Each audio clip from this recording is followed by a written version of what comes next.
जिनके बच्चों को टॉन्सिस का और ये देखिए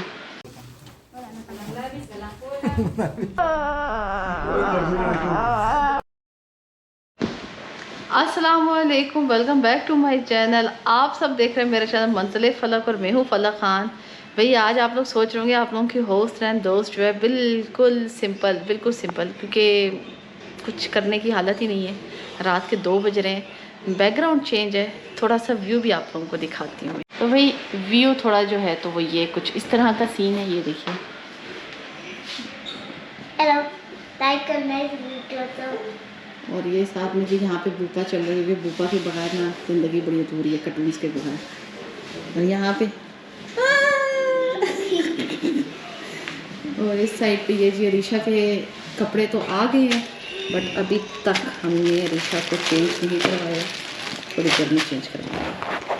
तो भाई अब आप लोग सोच रहे होंगे कि ये आज हमारी होस्ट एंड दोस्त हॉस्पिटल में कहाँ पहुँच गई है। तो भाई आज का मेरा ये जो व्लॉग है ना, उन तमाम पेरेंट्स के लिए बहुत इंपॉर्टेंट है जिनके बच्चों को टॉन्सिस का और एडिनोइड्स का प्रॉब्लम है। हम लोगों ने पहले अपने बड़े बेटे का रिमूव करवाया था, तो हमें थोड़ा एक्सपीरियंस है कि बच्चे को कैसे हैंडल करना है, ऑल दैट थिंग। और अब हम लोग अरीशा के रिमूव कर रहे हैं। तो मैं आज आप लोगों को इस वीडियो में बताऊंगी कि आप लोग किस तरह बच्चे को रिलैक्स रख सकते हैं और बच्चे की रिकवरी में आप लोग किस तरीके से बच्चे की जल्द से जल्द रिकवरी कर सकते हैं। So stay tune on my this vlog और हमें दुआ में याद रखिएगा। इंशाल्लाह जब तक आप लोगों को ये व्लॉग मिलेगा तब तक अरीशा की सर्जरी हो के वो रिकवर हो चुकी होगी। एंड आई होप कि मेरे जिस तरह मैं बाकी सारे व्लॉग्स पे मेहनत करती हूँ और कोशिश करती हूँ कि आप लोगों को वो अच्छे लगे, आप लोगों को ये वाला व्लॉग भी बहुत अच्छा लगेगा। Don't forget to like, subscribe and share.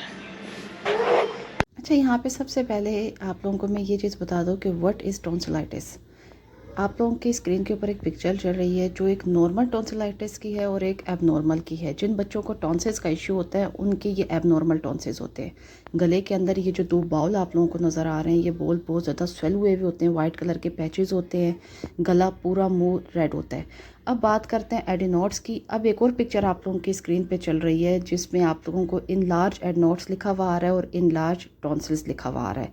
अब मेरे बच्चों को इन दोनों का इशू था। अब डॉक्टर ये रिमूव करते हैं क्योंकि आप पिक्चर में देख रहे हैं जहाँ पे एडिनोइड्स हैं वो ब्रीथिंग वाला नाक का हिस्सा है जहाँ से बच्चा सांस नहीं ले सकता, और जो टॉन्सिस हैं वो तो ऑब्वियसली गले का हिस्सा है, बच्चे खाना नहीं खा सकते, ये बिल्कुल ज़बान के ऊपर होते हैं जिनके इन लॉर टॉन्सिस होते हैं। अब जो बच्चे साल में 7 दफ़ा एंटीबायोटिक ले चुके होते हैं उन्हें डॉक्टर रिकमेंड कर देता है कि ये दोनों चीज़ें रिमूव कर दें। इनका जो सबसे बड़ा साइड इफ़ेक्ट है वो ये, बच्चे की ग्रोथ नहीं हो रही होती, बच्चा बहुत ज़्यादा हर वायरल इन्फेक्शन के साथ बहुत ज़्यादा बीमार होता है, बच्चे को खाने का बहुत ज़्यादा इशू होता है, और रात में जब बच्चा सोता है तो बहुत ज़्यादा स्नोरिंग करता है, खराटे बहुत ज़्यादा बच्चे के होते हैं, और बच्चा एबनॉर्मल तरीके से सोता है। मतलब थोड़ी देर सोते हैं फिर उठते हैं, फिर सोते हैं फिर उठते हैं, मतलब वो नॉर्मल तरीके से अपनी नींद पूरी नहीं कर सकते, जिसकी वजह से जाहिर सी बात है जब बच्चे का हेल्थ सही नहीं होती तो जो बच्चा स्कूल में भी अच्छे से परफॉर्म नहीं कर सकता।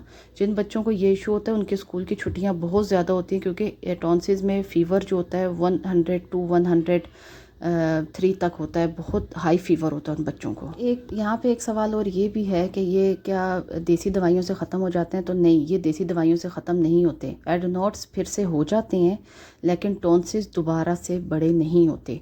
तो ये बात ना सोचें कि ये शायद दोबारा से हो जाते हैं और बच्चे को आप तकलीफ़ में डाल के रखें और बच्चे का आप ये बच्चे के रिमूव ना करें।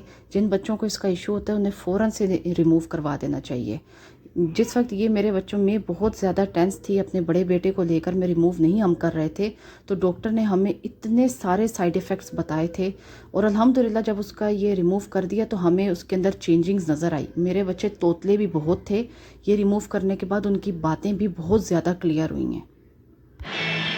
ओह, और ये देखिए जी अरीशा का जो है तो असल में 3 o'clock पे ना, सुबह 10 o'clock पे है ऑपरेशन। ये जो अरीशा की सर्जरी है ये कल मॉर्निंग 10 o'clock पे है, तो इसलिए आज रात 3 o'clock से अरीशा को फास्टिंग करानी है।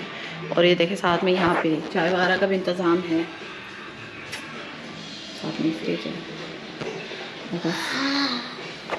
अभी हम ज़रा अरीशा को कुछ खिला पिला के तो इसका फिर हम इससे फास्टिंग करवाते हैं।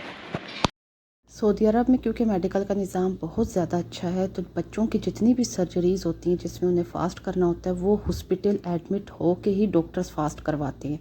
क्योंकि घर पे हो सकता है पेरेंट्स को पता ना चले, बच्चा पानी पी ले, फिर बच्चे के लिए भी टेंशन और डॉक्टर्स के लिए भी टेंशन।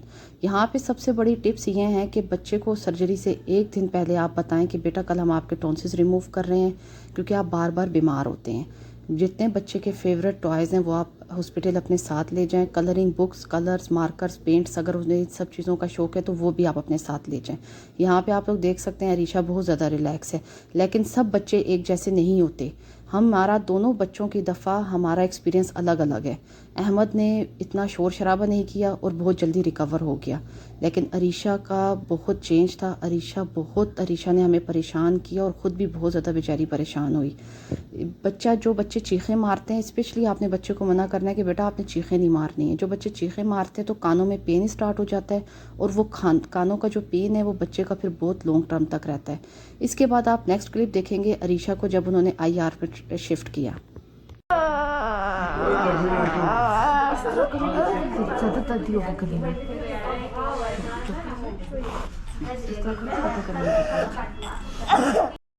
एज अ पेरेंट्स दिल को बहुत मजबूत रखना है, क्योंकि बच्चे ने बहुत ज़्यादा रोना है। बच्चा क्योंकि होश में सही तरीके से 6 घंटे के बाद आता है। जब ये IR में ट्रांसफ़र करते हैं उस वक्त बच्चा होश में नहीं होता, इसलिए पेन की वजह से बच्चा बहुत ज़्यादा रो रहा होता है।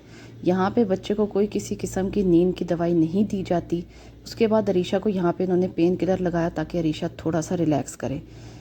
उसके बाद आप लोगों को नेक्स्ट क्लिप नज़र आ रहा है कि जब अरीशा को रूम में शिफ्ट कर दिया तो जब उसका फर्स्ट लंच आया है वो आफ्टर 6 आवर्स आता है, जिसमें आप लोग देख सकते हैं आइसक्रीम, कस्टर्ड, यहाँ पे एक सूप है, साथ में सारी वो चीज़ें हैं जो बच्चा सिर्फ मेल्टिंग गले से नीचे उतरती है। और आपने घर पे आकर भी बच्चे को सबसे ज़्यादा आइसक्रीम, कस्टर्ड, इस तरह की चीज़ें खिलानी है। कोई भी च्युइंग करने वाली चीज़ 20 डेज़ तक बच्चे को नहीं खिलानी, क्योंकि बच्चा जिस वक्त च्युइंग करेगा तो उसे कानों में दर्द होगा और फिर आप भी परेशान होंगे और बच्चा भी बहुत ज़्यादा परेशान होगा। स्पेशली आई थिंक बेटर सबसे बेस्ट रिकवरी का जो थिंग है वो है आइसक्रीम बच्चे को ज़्यादा से ज़्यादा खिलाएं। और सर्जरी से पहले भी बच्चे को ये बात बता दें कि बेटा आपने बहुत सारी आइसक्रीम खानी है। जैसे ही बच्चा फर्स्ट टाइम आइसक्रीम खाता है तो दर्द बहुत ज़्यादा होता है और बच्चा फिर से रोना शुरू कर देता है, लेकिन फिर हिम्मत दे दे कि आपने बच्चे को खिलानी है, क्योंकि बच्चा खा भी नहीं रहा होता, जो कि आप लोगों को सामने नज़र आ रहा है। घर में मेडिसिन, एंटीबायोटिक्स और फीवर के लिए और पेन किलर दी जाती है। वक्तन फ़वक्तन पहले दिन बच्चे के मुंह से थोड़ा थोड़ा ब्लड आता रहता है, आपने परेशान नहीं होता, वो बिल्कुल नॉर्मल है। यहाँ पर एक बात और मैं आप लोगों को बता दूं कि बच्चे का गला बिल्कुल भी खुश्क होने देते हैं। जैसे ही बच्चा गला खुश्क होगा बच्चे को पेन होगा। बच्चे को ठंडा पानी और आइसक्रीम वक्तन फ़वक्तन देते रहें। आई होप मैंने जितनी भी टिप्स एंड ट्रिक्स आपको इस व्लॉग में बताई हैं वो सारी आपके बच्चे के लिए वर्क करें। अल्लाह सबके बच्चों को सेहत दे। मुझे दुआओं में याद रखें।